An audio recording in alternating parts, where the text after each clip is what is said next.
Olá, pessoal. Hoje o tema da nossa aula é expansão portuguesa na África e na Ásia.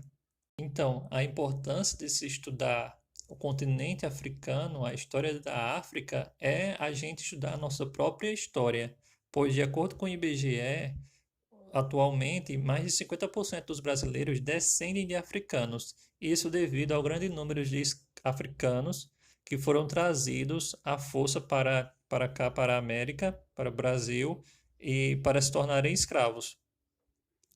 E a África, ela não é um país, ela é um continente que possui, habitado por diversos povos de diferentes origens e de diferentes culturas, que de lá descendem nossos principais ancestrais. Então, antes dos portugueses realizarem as grandes navegações, que é o contexto que nós iremos falar, a África ela já era habitada por vários povos de diferentes culturas. E esses povos eles estabeleciam comércio com a Ásia e com a Europa por meio do mar Mediterrâneo.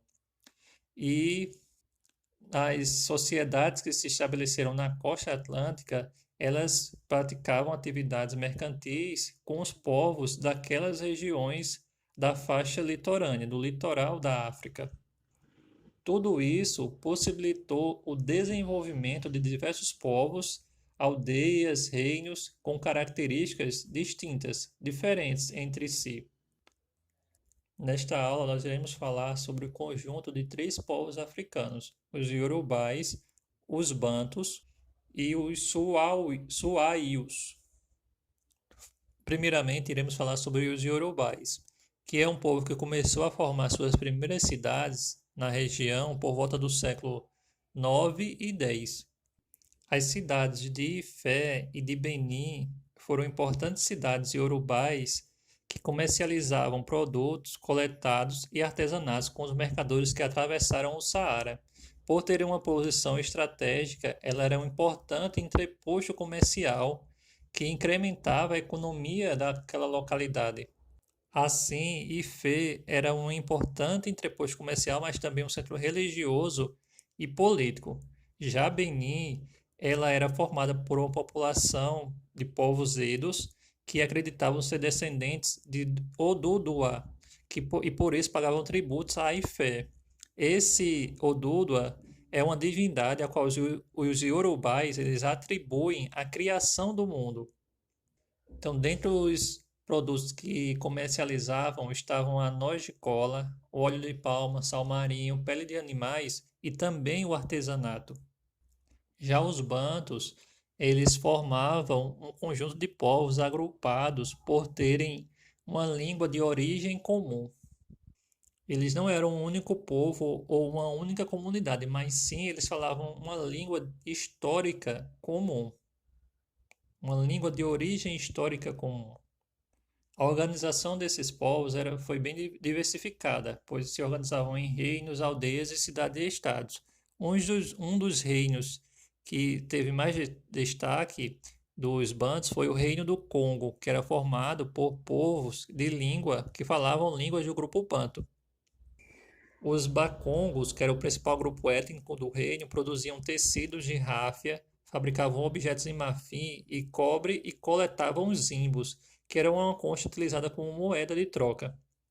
O tamanho do território do Reino do Congo foi aumentado porque, devido ao rei de lá, chamado de Mani Congo, estabelecer alianças de casamentos com outros grupos e enriqueceu com a cobrança de impostos em forma de produtos de todas as cidades e aldeias do reino.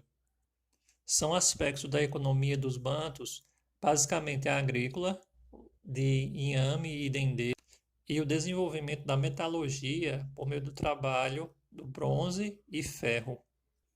Já os suaios, que se desenvolveram entre os séculos 12 e 15 na costa oriental, eles se estabeleceram onde hoje a Moçambique, o Quênia, a Tanzânia, eles não chegaram a formar um império, mas sim várias cidades que estabeleciam uma economia voltada principalmente para a exportação, ou seja, para a venda dos produtos que fabricavam ou que tinham à disposição, como a resina, a especiaria, marfim, chifres de rinoceronte, madeira, cascos de tartaruga e etc. Então, os portugueses, a partir do século XV, como nós vimos, iniciaram as grandes navegações e eles conseguiram estabelecer um comércio enorme, gigantesco, por toda a África e chegaram até a Ásia.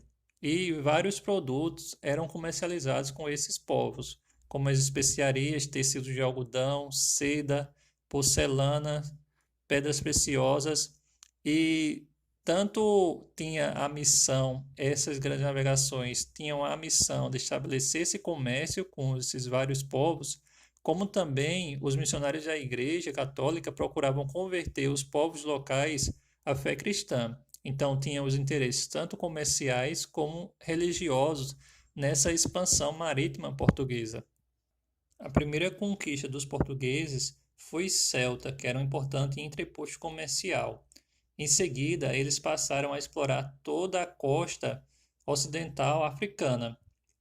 E para estabelecer sua presença no continente e assegurar a prática regular das transações comerciais com os povos locais, os portugueses passaram a construir feitorias, que eram locais fortificados e protegidos por guardas, onde as mercadorias eram estocadas e negociadas.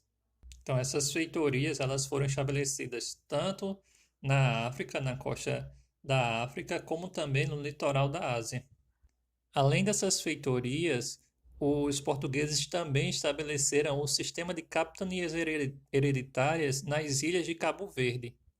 Esse sistema consiste na divisão do território em grandes lotes, pedaços de terra. Se divide o território e se dividia esse território em grandes lotes de terra e eram distribuídos aos donatários, que tinham a responsabilidade pela defesa, administração e aplicação da justiça nesses territórios.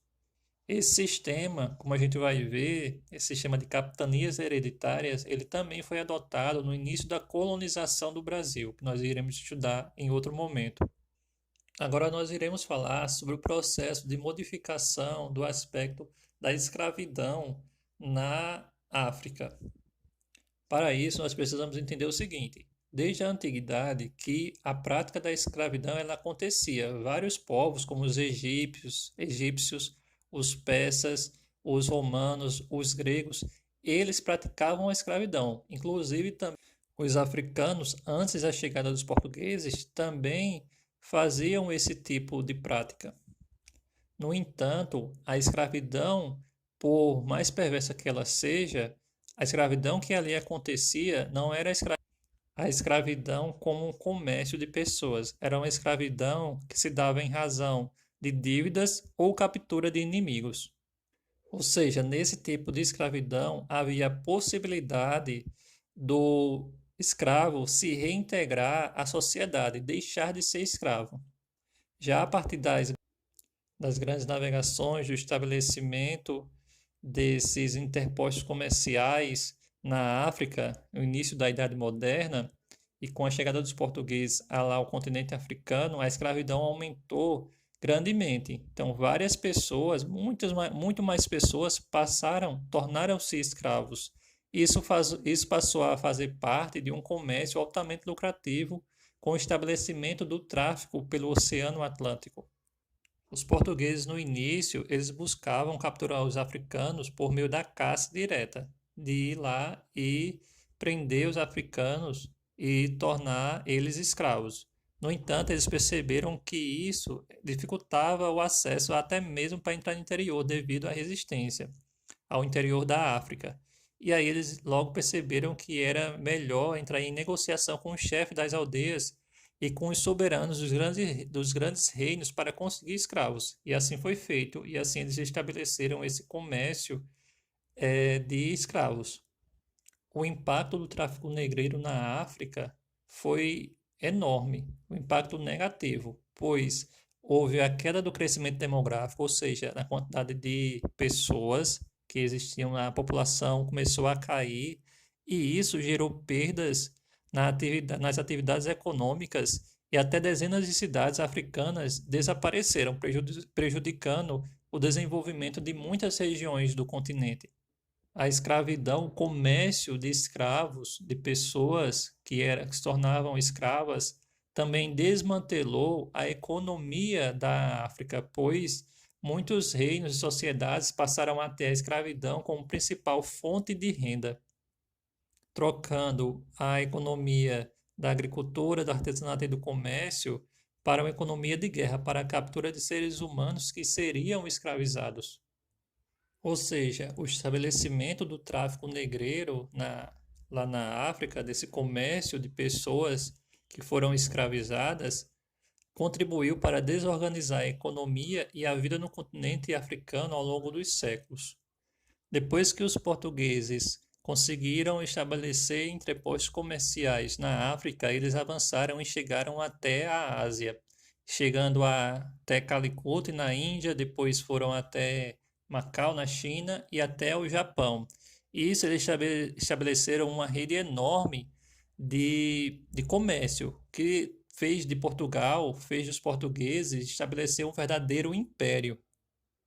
E para estabelecer essas relações comerciais com os povos da África e da Ásia, os portugueses estabeleceram aliança com as elites, que é o grupo que tem o poder administrativo e político dessas localidades, além da construção de feitorias e fortes e da ação evangelizadora dos missionários religiosos. Essas missões evangelizadoras, elas foram realizadas por meio da criação de igrejas, mosteiros e dioceses, que é um território de administração religiosa de um bispo. Porém, devido aos métodos de conversão que eram utilizados pelos missionários religiosos, isso gerou inúmeros conflitos e resistência à conversão ao cristianismo, tanto na África quanto na Ásia, pois esses métodos de conversão ao cristianismo, eram muitas vezes forçados. Também havia a destruição dos templos de outras religiões, além da criação de leis que proibiam a prática pública das religiões, além da prisão daqueles que teimavam em continuar praticando sua religião. Em algumas localidades se desenvolveu um catolicismo que era diferente do que era cultuado em Portugal, que se chamou catolicismo popular, pois ele possuía semelhanças com as outras religiões que já haviam nas outras localidades, como na Índia, como também na China, na Ásia. E aí, assim, eles, em algumas dessas regiões, eles conseguiram estabelecer e converter diversas pessoas ao cristianismo. Como nós vimos, o tamanho do Império Português era imenso, contornava toda a África e até a Ásia, chegando até o Japão.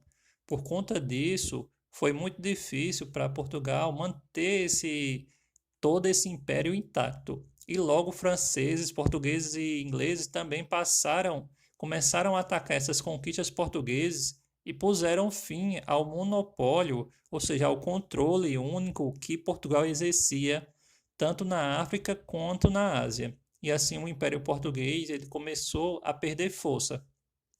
E em seguida eles passam a enxergar aqui na América Portuguesa, onde hoje é o Brasil, com outros olhos como um meio de exploração para a obtenção de riquezas. Então, essa foi a nossa aula de hoje, pessoal. Espero que tenham compreendido. Um abraço e até a próxima.